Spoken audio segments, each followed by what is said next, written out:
Dear students, previously we had discussed about the types of respiration. We had discussed that respiration will be of two main types, aerobic respiration and anaerobic respiration. Aerobic respiration is going to occur in the cells of our body and particularly in the organelle called mitochondria. Whereas anaerobic respiration is going to occur in the yeast as well as in the muscle cells of our body. So both the respiration, that is anaerobic respiration, occurs without the use of oxygen. Aerobic respiration occurs with the use of oxygen. In both the respiration, at the end we are going to get some amount of energy. Obviously, the amount of energy obtained by the aerobic respiration is more as compared to the energy obtained by anaerobic respiration. But still, the end products will be what? Release of energy. And this is the energy that we use in different types of life processes. So here we are going to discuss that what is the method of respiration in different plants and animals. That is, how do plants respire and how do animals respire? We know that there is the process of respiration. But what happens in the case of plants? Okay. So for that, we will first take a look on respiration in plants. Now in plants, they don't have any specialized respiratory organ. उनके पास कोई respiratory organ नहीं है. जैसे हमारे पास है nose है, nostrils है, जिससे हम air लेते हैं. तो प्लांट्स के पास ऐसा कोई ऑर्गन नहीं है, पर प्लांट्स के पास क्या होता है? स्टोमाटा होता है. और ये जो स्टोमाटा होता है वो क्या काम करता है? एक्सचेंज ऑफ गैसेस, मतलब गैसेस को एक्सचेंज करने का काम. कौन से गैसेस? O2 और CO2. गैसेस को एक्सचेंज करने का काम कौन करता है? स्टोमाटा करता है. तो हमने यहाँ पे लिखा है that in plants the exchange of gases occurs through stomata. दूसरी चीज, प्लांट सेल्स जो हमने एक बार डायग्राम ड्रॉ किया था तो हमने उसमें दिखाए थे थोड़े सेल्स, राइट. हमने एक किया था अपर एपिडर्मिस, एक किया था लोअर एपिडर्मिस और बीच में कई सारे सेल्स थे. पर ये हर एक सेल्स के बीच में काफी स्पेसेस थी. That is known as the intercellular spaces, मतलब सेल्स के बीच में जो स्पेस होती है उसे हम कहते हैं इंटरसेल्यूलर स्पेसेस. तो ऐसी जो इंटरसेल्यूलर स्पेसेस जो प्रेजेंट थी, that ensures that all the cells are in contact of air. क्योंकि हर एक सेल के आजू बाजू थोड़ी जगह है, इसलिए क्या इंश्योर हो जाता है कि सेल के सराउंडिंग में क्या है? एयर है, मतलब cell is in direct contact with the air. This is not in the case of animals. Okay, plants में हमने क्या बात की कि सेल्स हैं, तो सेल्स के बीच में जो इंटरसेल्यूलर स्पेसेस हैं, जो जगह है, वो जगह में क्या प्रेजेंट होगा? एयर. इसलिए हम बोलते हैं कि प्लांट के हर एक सेल जो होते हैं वो किसके कांटेक्ट में है? एयर के कांटेक्ट में है. तो CO2 और O2 का एक्सचेंज कैसे होने वाला है? डिफ्यूजन से. डिफ्यूजन मतलब क्या? डिफ्यूजन मतलब simply a movement of substance from higher concentration to lower concentration. जैसे कि सेल के अंदर CO2 ज्यादा है तो CO2 कहाँ डिफ्यूज होगा? सेल के बाहर. Are you getting it? और बाहर कम है तो सेल के बाहर मूव होगा. फॉर एग्जाम्पल देखो, हमारे पास we are having a cell. In this cell there is presence of large amount of CO2 and outside the cell the amount of CO2 is very less. तो एक तरफ CO2 बहुत ज्यादा है और एक तरफ CO2 बहुत कम है, तो डिफ्यूजन की डायरेक्शन क्या होगी? Inside to outside. सेकेंड, अगर सेल के अंदर ऑक्सीजन कम है और बाहर ऑक्सीजन ज्यादा है तो भी डायरेक्शन क्या होगी? मतलब बाहर ज्यादा है तो बाहर से ऑक्सीजन कहाँ आ जाएगा? अंदर. वैसे तो diffusion is a process in which the substances are going to move from higher concentration to lower concentration. ठीक है. तो यहाँ पे डायरेक्शन ऑफ द डिफ्यूजन, कौन से डायरेक्शन में डिफ्यूजन होगा वो किस पे डिपेंड करता है? वो डिपेंड करता है on the environmental condition and the requirement of the plant. Environmental condition इसीलिए मैंने कहा क्योंकि बाहर CO2 ज्यादा होगा तो CO2 कहाँ जाएगा? बाहर से अंदर. अगर अंदर O2 ज्यादा है तो O2 कहाँ जाएगा? अंदर से बाहर. इन शॉर्ट वो डिफ्यूज होंगे based on their own concentration. तो डिफ्यूजन के हेल्प से ये गैसेस जो होते हैं वो एक्सचेंज हो जाते हैं आउट ऑफ द स्टोमाटा. अब नाइट टाइम में प्लांट्स में at the time of night क्या होता है, तो नाइट टाइम में फोटोसिंथेसिस का प्रोसेस होने वाला नहीं है, क्योंकि फोटोसिंथेसिस के लिए तो कंपलसरी क्या था, लाइट कंपलसरी था। तो अब नाइट टाइम में लाइट नहीं मिल रहा, मतलब फोटोसिंथेसिस नहीं होगा, तो वो जो CO2 है उसका कोई यूज होता नहीं है। तो नाइट टाइम में CO2 का क्या हो जाएगा, एलिमिनेशन हो जाएगा, क्योंकि CO2 तो हमें कब चाहिए, CO2 हमें चाहिए ताकि हम फिक्सेशन कर सके और कार्बोहाइड्रेट फॉर्म कर सके, पर वो कब होगा, in the presence of light.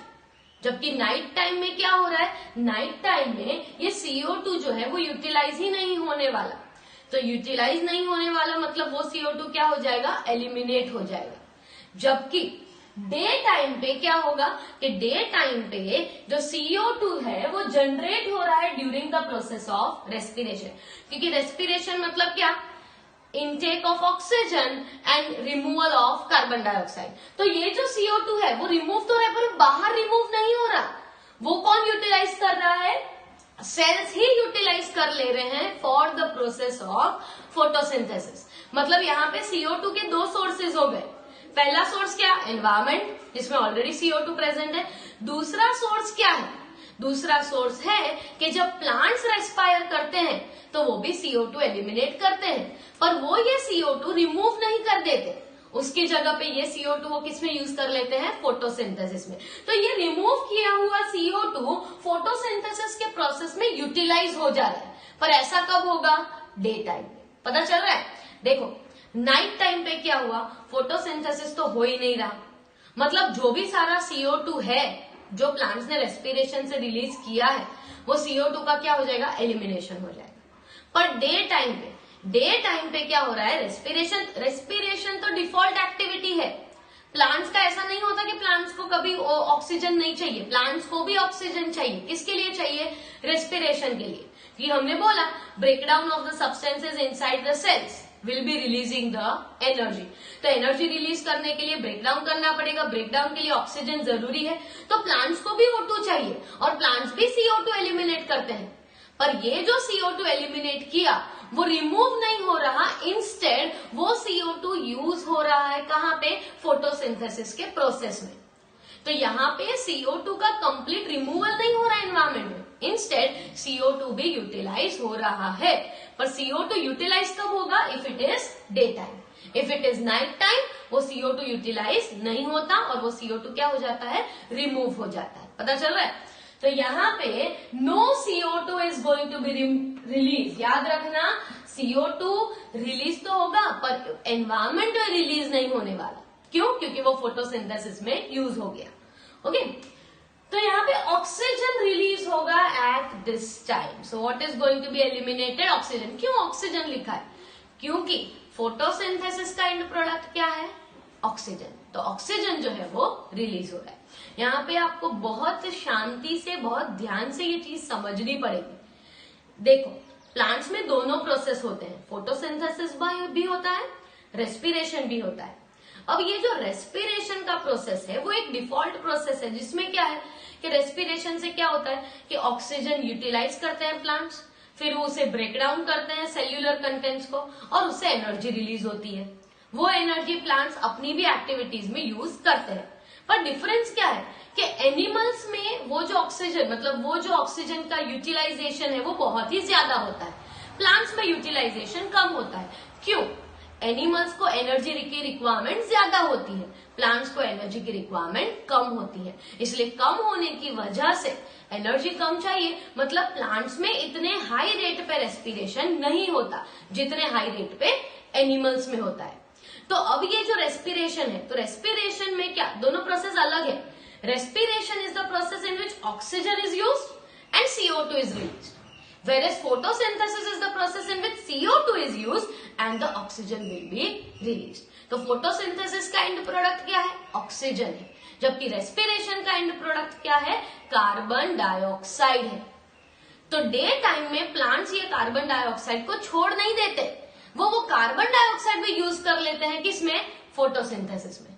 पर नाइट टाइम में तो फोटोसिंथेसिस हुआ नहीं, तो नाइट टाइम में वो कार्बन डाइऑक्साइड को क्या कर देंगे, रिलीज कर देंगे। पता चल रहा है, आप एक बार ध्यान से अपनी टेक्स्ट बुक में वापस एक ये चीजें पढ़ना बहुत बहुत इंपॉर्टेंट है, इस कंसेप्ट को समझना, ठीक है। ओके, अब टेरेस्ट्रियल एनिमल्स। तो अब हम बात करते हैं कि एनिमल्स में क्या होता है। तो एनिमल्स जो होते हैं, अब टेरेस्ट्रियल मतलब जो लैंड पे रहते हैं, ये एनिमल्स तो सिंपली क्या करेंगे, एटमॉस्फेयर में से ऑक्सीजन को कंज्यूम कर लेंगे। तो एटमॉस्फेयर में से ऑक्सीजन ले लिया।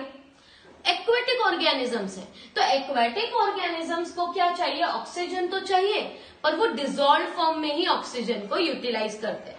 मतलब एटमॉस्फेरिक ऑक्सीजन भी होता है और डिसॉल्व ऑक्सीजन भी होता है। टेरेस्ट्रियल एनिमल्स एटमॉस्फेरिक ऑक्सीजन लेते हैं, जबकि एक्वेटिक ऑर्गेनिजम्स जो होते हैं वो डिसॉल्व फॉर्म में ऑक्सीजन लेते हैं।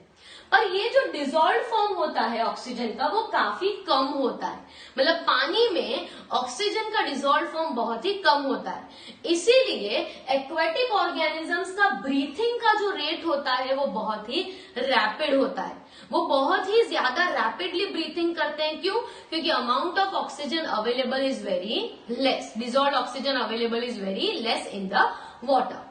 तो रैपिड ब्रीथिंग करने लगते हैं and more rapid is the breathing compared to the terrestrial organisms. Land पे रहने वाले ऑर्गेनिज्म से भी ज्यादा रैपिड ब्रीथिंग किसका होता है, एक्वेटिक ऑर्गेनिजम्स का, क्योंकि उनमें डिसॉल्व ऑक्सीजन का अमाउंट पानी में कम रहता है। फिशेस जो होते हैं, आपने देखा होगा कि फिशेस कैसे रेस्पायर करते हैं। तो फिशेस जो है वो कॉन्स्टेंटली अपना माउथ ओपन क्लोज करते हैं, जिससे वो some amount of dissolve oxygen they take in through their mouth itself and then after they pass this oxygen to the gills. मतलब माउथ से ले लिया डिसॉल्व ऑक्सीजन, गिल्स में पास कर दिया, और गिल्स में क्या होगा, गिल्स से वो ऑक्सीजन कैरी हो जाएगा टू द ब्लड।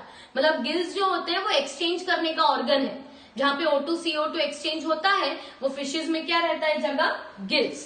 तो गिल्स में क्या होगा, ऑक्सीजन चला जाएगा ब्लड में और कार्बन डाइऑक्साइड आ जाएगा गिल्स में। तो डिफ्यूजन होने वाला है ऑफ द गैसेस, वो कहां पे होने वाला है, गिल्स में होने वाला है।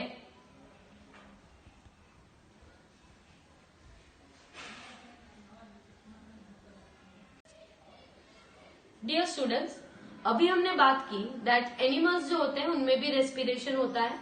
तो जो टेरेस्ट्रियल ऑर्गेनिजम्स हैं वो oxygen directly from the atmosphere लेंगे, और जो एक्वेटिक ऑर्गेनिजम्स होंगे वो डिसॉल्व फॉर्म में ऑक्सीजन लेंगे। डिसॉल्व फॉर्म में ऑक्सीजन कम होता है, जिसकी वजह से as there is less amount of dissolve oxygen in the water, इसकी वजह से एक्वेटिक ऑर्गेनिजम्स जो होते हैं उनका ब्रीथिंग रेट काफी फास्टर होता है एज कंपेयर टू ऑर्गेनिजम्स जो टेरेस्ट्रियल है। तो टेरेस्ट्रियल ऑर्गेनिजम्स में जो ब्रीथिंग रेट होता है वो कम होता है as compare to aquatic organisms. अब हम आगे देखते हैं कि जो टेरेस्ट्रियल ऑर्गेनिजम्स हैं उनके पास स्पेशलाइज्ड स्ट्रक्चर्स होंगे जिससे वो ऑक्सीजन लेंगे from the atmosphere. So terrestrial organisms are going to use the oxygen directly from the atmosphere for the process of respiration. तो दूसरे जितने टेरेस्ट्रियल ऑर्गेनिजम्स हैं, हर एक ऑर्गेनिज्म के पास अपना अलग मेथड है to take in the oxygen and remove the carbon dioxide. For example जो फ्रॉग्स होते हैं, राइट, तो फ्रॉग्स जो होते हैं वो एम्फीबियंस में आते हैं। तो फ्रॉग का एक्सचेंज ऑफ गैसेस कहां से हो सकता है, it can occur through their skin. Amphibians जो होते हैं वो अपने स्किन से गैसेस एक्सचेंज कर सकते हैं, पर वही चीज हम ह्यूमंस नहीं कर सकते। We don't exchange the gases through our skin. Are you getting it? Another example, जो इंसेक्ट्स होते हैं जैसे कि कॉकरोचेस, तो कॉकरोचेस के अंदर एक्सचेंज ऑफ गैसेस के लिए उनके पास एक अलग ही स्ट्रक्चर है जिसे कहते हैं ट्रैकियल ट्यूब्स। तो वो रेस्पिरेशन का मेथड हमारे पास नहीं है, जिसका मतलब ये हुआ कि हर एक जो टेरेस्ट्रियल ऑर्गेनिज्म होते हैं जो लैंड पे रहते हैं उनके पास एक खुद का मैकेनिज्म है for intake of oxygen and removal of carbon dioxide. अभी स्टूडेंट्स ये चीज तो पता चल रही होगी कि हम ऑक्सीजन ही क्यों यूटिलाइज कर रहे हैं, क्योंकि ऑक्सीजन यूटिलाइज जो हो रहा है वो कौन यूज कर रहा है, हमारे सेल्स। और किसके लिए यूज कर रहे हैं, ब्रेकडाउन ऑफ द फूड। और फूड के ब्रेकडाउन से क्या रिलीज होता है, एनर्जी। और ये एनर्जी कौन से फॉर्म में स्टोर होती है, एटीपी। और ये एनर्जी हम यूज करते हैं फॉर अवर प्रोसेसेस। और जब हम रेस्पिरेशन करते हैं तो उसका एंड प्रोडक्ट क्या है, CO2। तो हर एक cell as a waste product क्या बना रहा है, CO2 रिलीज कर रहा है। और ये CO2 हम बॉडी में रखे नहीं रखते, हम क्या कर देते हैं, उसे एलिमिनेट कर देते हैं थ्रू एक्सेलेशन, जब हम एयर को ब्रीथ आउट करते हैं। ठीक है, तो यहाँ पे all these organs have the structures that increases the surface area. अब ये जो ऑक्सीजन की हमारी डिमांड है वो बहुत ही ज्यादा है, तो whether it is of cockroach और whether it is for the frog और whether it is for humans, हम सब में वो जो ऑर्गन्स हैं वो एसेंशियल क्यों है, क्योंकि वो ऐसे स्ट्रक्चर्स फॉर्म करते हैं that will be responsible for higher surface area, और जितना ज्यादा सरफेस एरिया होगा उतना एक्सचेंज ऑफ गैसेस क्या होगा, बहुत ही रैपिड होगा। तो ऑक्सीजन को अपटेक करना या CO2 को रिमूव करना, ये प्रोसेस कैसा होना चाहिए, फास्ट होना चाहिए, और फास्ट होने के लिए जरूरी क्या है कि सरफेस एरिया जो है वो ज्यादा हो। तो surface area will be more which is in the contact of the oxygen rich atmosphere so that exchange can occur very rapidly। और हमारे पास ये सरफेस एरिया एक्सटेंड करने के लिए स्ट्रक्चर कौन सा है, लंग्स है, राइट। वैसे एक्वेटिक ऑर्गेनिजम्स के पास क्या होता है, गिल्स होते हैं, जिनका सरफेस एरिया ज्यादा है for rapid diffusion of the gases. Now since the exchange of O2 and CO2 is going to occur across this surface is going to be very thin and delicate। तो ये gases जहाँ पे exchange हो रहे हैं, वो जो surface है वो कैसी होती है, एकदम थिन और डेलिकेट होती है।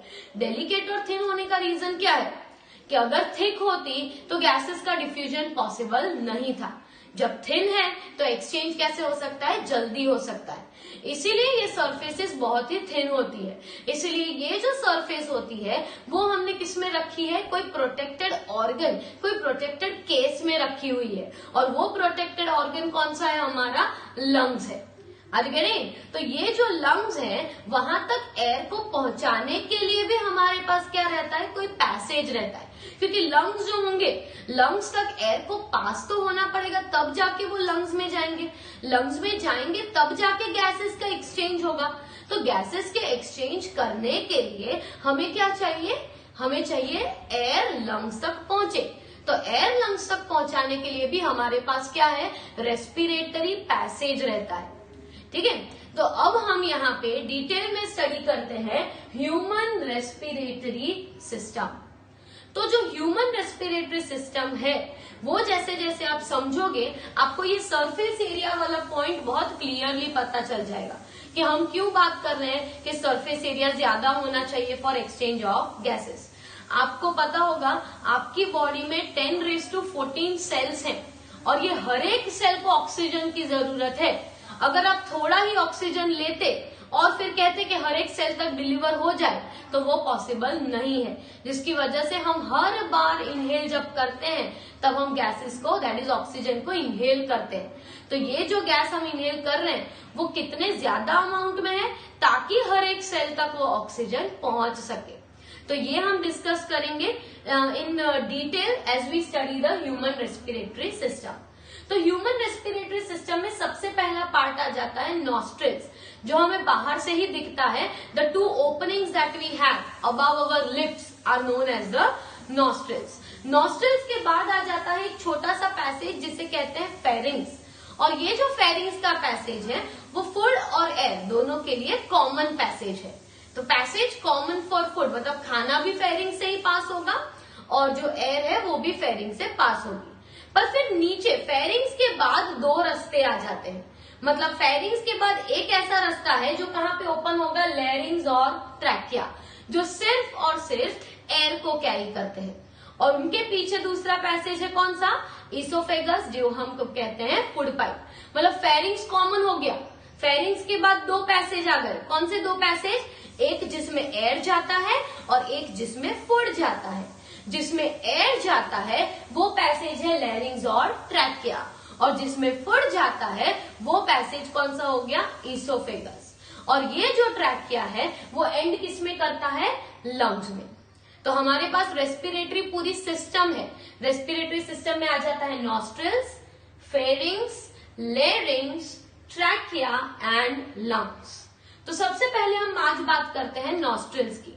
तो नॉस्ट्रिल्स जो है, these are the two openings by which you can take in the air. मतलब जहां से आप एयर को इनटेक कर रहे हो वो जो पैसेज है वो कौन सा है, नॉस्ट्रिल्स है। ठीक है, अब ये जो नॉस्ट्रिल्स हैं उनका फंक्शन क्या रहता है, तो आपने देखा होगा कि हमारे नॉस्ट्रिल्स में कई सारे फाइन हेड्स होते हैं, और ये जो हेड्स हैं वो क्या करते हैं कि जैसे हम एयर को इनहेल करते हैं तो उनमें जो बैक्टीरिया होते हैं कि एयर में जो भी डस्ट और डर्ट पार्टिकल्स हैं, इन सब चीजों को वहां पे फिक्स कर लेते हैं, मतलब वो आगे आपके पैसेज में पास ना हो सके। तो नॉस्ट्रिल्स का फंक्शन क्या है, filtration. Filtration due to presence of the hair in the passage. Hair के साथ साथ नॉस्ट्रिल्स में एक और चीज होती है जिसे कहते हैं म्यूकस, और म्यूकस जो होता है वो स्टिकी स्लाइमी फ्लूइड होता है, जो क्या करता है कि आप जो एयर इनहेल कर रहे हो उसमें जो डस्ट और डर्ट सब्सटेंसेस हैं उन सबको ट्रैप कर लेता है वही जगह पे, ताकि वो सारे बैक्टीरिया और डस्ट और डर्ट पार्टिकल्स आगे आपके रेस्पिरेटरी पैसेज में पास ना हो। राइट, तो आपका जो बाकी का पोर्शन है ट्रैकिया और लेयरिंग्स और लंग्स, उन सब में ये सारे डस्ट डर्ट पार्टिकल्स एंटर ना हो, इसीलिए हमारे पास जो है वो नॉस्ट्रिल्स रहते हैं जिनमें फाइन हेड्स भी होते हैं और म्यूकस भी होता है।